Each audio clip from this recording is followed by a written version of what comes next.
છે. 10 કુમારો નક્કી કર્યા મુજબ જુદી જુદી 10 દિશામાં યાત્રાએ નીકળે છે. પોતપોતાની આ યાત્રા દરમિયાન જે કુમારને જે અનુભવો થયા હતા તે અનુભવોને વર્ણવતા 10 ઉચ્છ્વાસ આ ગ્રંથમાં આવેલા છે. છઠ્ઠા ઉચ્છ્વાસમાં મંત્રગુપ્ત પોતાના યાત્રાનુભવને વર્ણવે છે. એ દરમિયાન તે શક્તિકુમારનું એક આખ્યાન કહે છે. આ આખ્યાનને સંક્ષિપ્ત બનાવી સંપાદિત કરીને અહીં પ્રસ્તુત કરવામાં આવ્યું છે. સ્ત્રી અને પુરુષ એ ગૃહસ્થ જીવનરૂપી રથના 2 પૈંડા છે. જેમ રથના બંને પૈંડા આકારમાં અને પ્રકારમાં એક સરખા હોવા જરૂરી છે, તેમ ગૃહસ્થ જીવનરૂપી રથના પૈંડા બનતા સ્ત્રી પુરુષ પણ આકાર અને પ્રકારમાં સરખા હોય તે જરૂરી છે. પ્રસ્તુત કથાનો નાયક શક્તિકુમાર પોતે ગુણવાન છે. તેથી તે પોતાના જેવી ગુણવતી કન્યાને પરણવા ચાહે છે. પોતાને જોઈએ તેવા ગુણો કન્યામાં છે કે નહીં તે શોધી કાઢવા માટે તેણે એક યોજના વિચારી છે. તે મુજબ જે કન્યા માત્ર એક પ્રસ્થ ડાંગરમાંથી વિવિધ વાનગીઓ બનાવી જમાડી શકે તે ગુણવતી છે એમ સમજવું. એ પછી આવી કન્યાની સામે વિવાહનો પ્રસ્તાવ કરી જો તે સંમત થાય તો તેની સાથે લગ્ન કરીશું. ગુણવતી કન્યાને મેળવવા માટે દેશ દેશાંતરમાં ભ્રમણ કરી રહેલા આ શક્તિકુમારને કાવેરી નદીના કાંઠે વસેલા કાંચીનગરમાં આવી એક કન્યા મળી આવે છે. આ કન્યા માત્ર એક પ્રસ્થ ડાંગરમાંથી પોતાની બુદ્ધિ પ્રતિભાના બળે વિવિધ વાનગીઓ તૈયાર કરે છે અને તે વાનગીઓને પ્રેમપૂર્વક જમાડીને શક્તિકુમારને પ્રસન્ન કરી દે છે. આમ આ કન્યા શક્તિકુમારની પરીક્ષામાં ઉત્તીર્ણ થાય છે. શક્તિકુમાર તેની સામે વિવાહનો પ્રસ્તાવ કરી કન્યાની સંમતિથી તેની સાથે વિવાહ કરે છે. આ કથા શીખવે છે કે સાધનો ઓછા હોય તો પણ ગુણવાન માણસ પોતાની બુદ્ધિ પ્રતિભાથી પોતાની ઈચ્છા મુજબનું સુખ મેળવી શકે છે. અહીં આવતા કર્તરી ભૂત કૃદંતના રૂપો ધ્યાનમાં લેવાના છે. કાંચીનગરે શક્તિકુમારો નામ એકઃ શ્રેષ્ઠીપુત્ર પ્રતિવસતિ સ્મ. સ યદા સ્વકીયસ્ય જીવનસ્ય દ્વાવિંશતિતમે વર્ષે પ્રવિષ્ટ તદા ચિંતામ આપન્નઃ નાસ્તિ દારેહ વિહીનઃ તેષાં અનુરૂપગુણ દ્વાદારાણાં ચ સુખમ તથત કથમ ગુણવતી ભાર્યામ અહમ વિંદેયમ ઇતિ. અનુવાદ: કાંચીનગરમાં શક્તિકુમાર નામનો એક શાહુકારનો પુત્ર રહેતો હતો. તે જ્યારે પોતાના જીવનના 22મા વર્ષમાં પ્રવેશ્યો ત્યારે ચિંતામાં પડ્યો. પત્ની વગરના અને અનુરૂપ ગુણ વગરની પત્નીવાળાઓને સુખ હોતું નથી, તો હું કઈ રીતે ગુણિયલ પત્નીને પ્રાપ્ત કરું? તતઃ સપ્રભુતમ વિચાર્ય વસ્ત્રાંતે પિનદ્વશાલિહ દારગ્રહણાય વિવિધાન દેશાન અભ્રમત. એકદા સ કાવેરી તીરપતને સમાગતઃ અત્ર સહ કૂપે વિરલભૂષણાં કુમારીમેકામ અપશ્યત. તસ્યાઃ રૂપસંપદા અભિભૂતઃ સોચિંત્યત આકૃષ્ટં મે હૃદયમ અસ્યામ. તદૈતાં પરીક્ષ્ય વિવાહ પ્રસ્તાવં કૃત્વા તસ્યાં સંમતો ઉદ્વહામિ. સ તાં નિકષા સંગત્ય સવિનયમ આહ અસ્તિ તે કૌશલમ શાલિપ્રસ્થેન અનેન સંપન્નમ આહારમ ભોજયિતુમ. અનુવાદ: પછી ખૂબ વિચારીને તે કપડાને છેડે બાંધેલી ડાંગર લઈને પત્નીને મેળવવા માટે જુદા જુદા દેશોમાં ભટક્યો. એકવાર તે કાવેરી નદીને કાંઠે આવેલા એક નગરમાં આવી પહોંચ્યો. અહીં તેણે કૂવા પર આછા આભૂષણ ધારણ કરેલી એક કુમારીને જોઈ.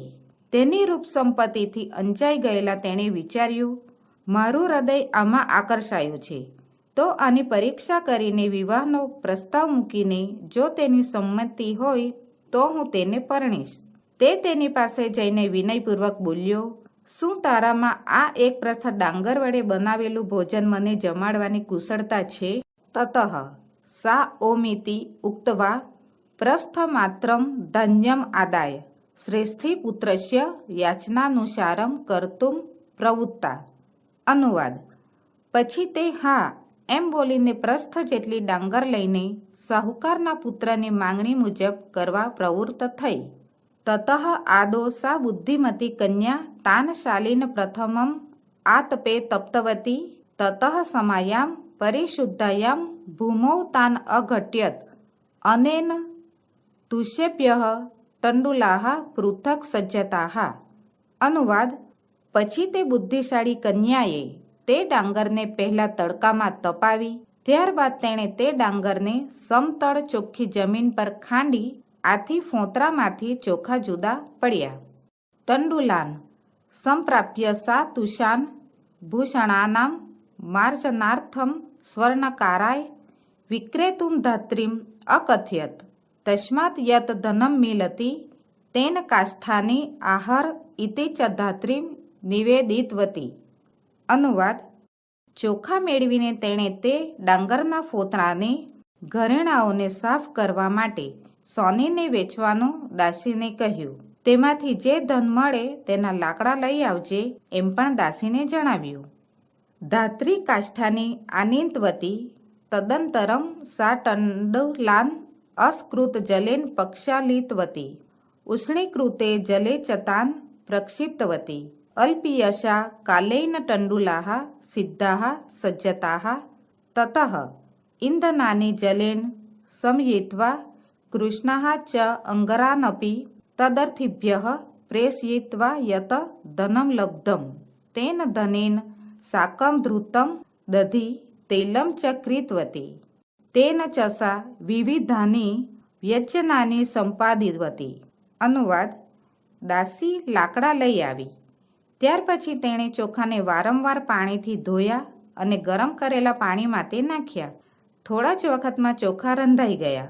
પછી લાકડાને પાણીથી ઠારી કોલસાને પણ તેની જરૂરિયાતવાળાઓને મોકલીને જે ધન મળ્યું તે ધનથી તેણે શાક, ઘી, દહીં અને તેલ ખરીદ્યા અને તેના વડે તેણે વિવિધ વાનગીઓ તૈયાર કરી.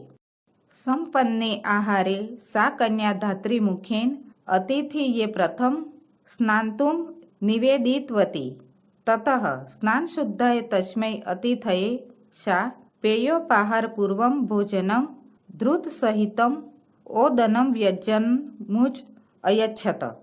અનુવાદ: જ્યારે ભોજન તૈયાર થઈ ગયું ત્યારે તે કન્યાએ દાસી દ્વારા મહેમાનને પહેલાં સ્નાન કરવા જણાવ્યું. પછી સ્નાનથી શુદ્ધ થયેલા તે અતિથિએ તેણે પીણા અને નાસ્તા સાથેની ઘી સહિત ભાત અને બીજી વાનગીઓ આપી. મધ્યે મધ્યે સા ભોજ્યાદીનામ વિવિધાનામ પદાર્થાનામ વર્ણનમ કૃત્વા અતિથેઃ ભોજનરુચિમપી અવર્ધયત ભુક્તે તુ તસ્મિન અતિથો તયા તાંબૂલસ્ય અપી વ્યવસ્થા કૃતા. એવં સ્વકીયયા ગુણસંપદા પ્રસ્થપરિમિતેન ધાન્યેન વિવિધાની વ્યજ્યનાની વીરચિત્વતી કન્યામ પ્રતિ સમાકૃષ્ટઃ શક્તિકુમારઃ વિવાહસ્ય પ્રસ્તાવમ કૃતવાન. કન્યાયા સ્વીકૃતે પ્રસ્તાવે તામ વિધિવત ઉપયમ્ય સ્વનગરમ અનયત. અનુવાદ: વચ્ચે વચ્ચે ખાદ્ય વાનગીઓ અને વિવિધ પદાર્થોનું વર્ણન કરીને તેણે અતિથિની ભોજન પ્રત્યેની રુચિ વધારી. તે મહેમાન ભોજન કરી રહ્યા ત્યારે તેણે પાનની પણ વ્યવસ્થા કરી. આમ પોતાની ગુણ સંપત્તિ વડે માત્ર એક પ્રસ્થ જેટલી ડાંગરથી વિવિધ વાનગીઓ તૈયાર કરનારી તે કન્યા તરફ આકર્ષાયેલા શક્તિકુમારે વિવાહનો પ્રસ્તાવ મૂક્યો. જ્યારે કન્યાએ પ્રસ્તાવ સ્વીકાર્યો ત્યારે તેની સાથે વિધિપૂર્વક વિવાહ કરીને તેને પોતાના નગરમાં લઈ ગયો.